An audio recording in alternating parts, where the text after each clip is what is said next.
They ordered us to proceed as rapidly as possible. The Chinese were closing rapidly around the port of Hungnam.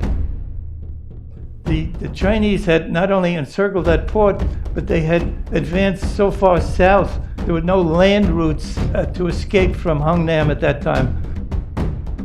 Keep in mind that they had set up perimeters surrounding the port, and as the Chinese were advancing, the perimeters were folding one into the other.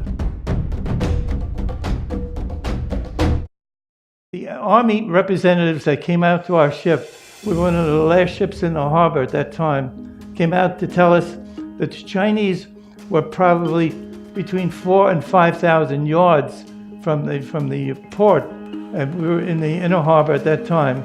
And they asked the captain, because of the vast number of refugees crowding the beach at that time, but they were coming in by the thousands. Think of this. These are North Korean refugees leaving all of their towns, homes, and villages in North Korea, where they had lived under communism for 5 years, and seeking freedom, sacrifice everything from towns and villages where their families had lived for hundreds of years. It was freezing cold winter. Most of the young men were already in the military.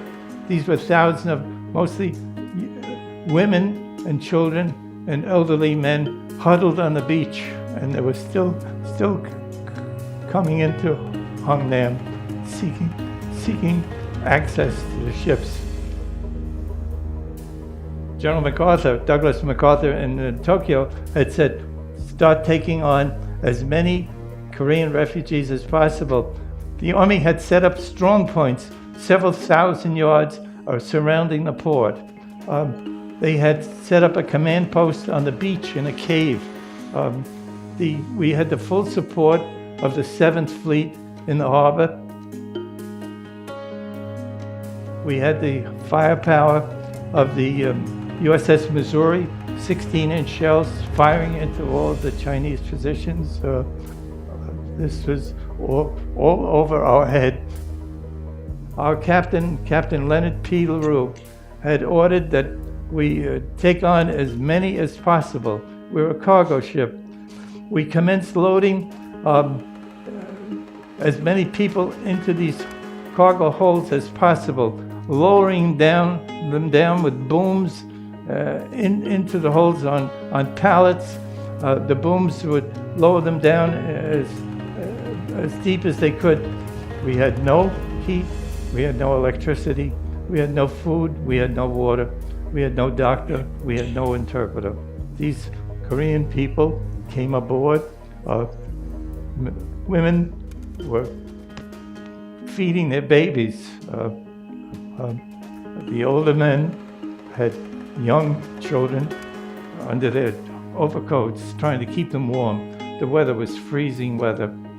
We filled each of the 5 holds, and then the captain ordered that we commence loading the last of the refugees on the beach. Keep in mind, we're the last ship taking out the refugees, and we placed them on the weather decks. That's the open decks on the ship. In the meanwhile, we had the ship positioned so that she was facing out to sea. We had the boilers running slowly underway, in a sense like a getaway car, ready to get underway in case the Chinese broke through the last perimeter. The 3rd Infantry was taking casualties.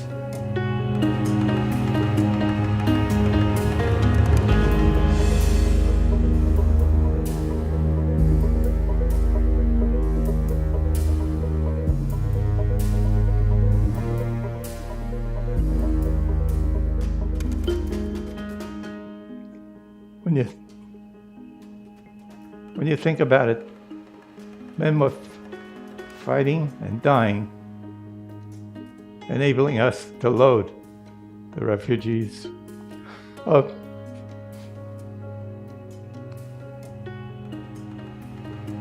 In any event, we did get out. The Missouri was anchored just near us, and I could see some of the men on the Missouri coming up and looking at this ship,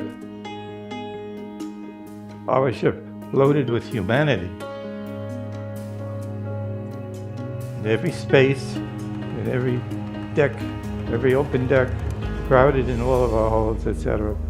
And we were able to navigate out through the minefield and proceeded south along the east coast of Korea. We arrived there Christmas Day, December 25th.